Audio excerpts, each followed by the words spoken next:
নামাজ ত্যাগ করলে, নিয়মিত আদায় না করলে তার উপর 15টি আযাব নাজিল হবে।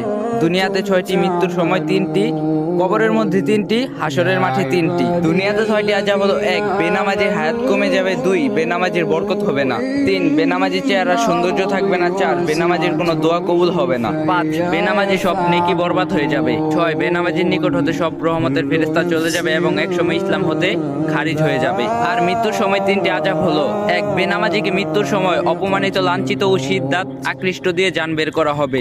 2. বেনামাজির ক্ষুধার্ত অবস্থায় মৃত্যুবরণ করবে। 3. বেনামাজি পিপাসা অবস্থায় মৃত্যুবরণ করবে।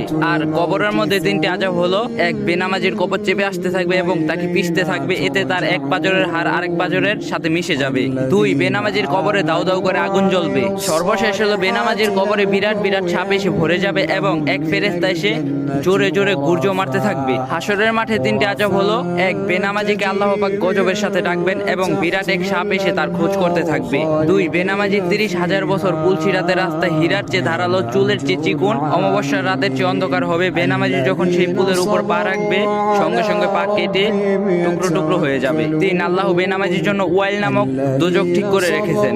আল্লাহ তাআলা আমাদের সবাইকে ক্ষমা করুক এবং সঠিক পথে প্রদর্শন করার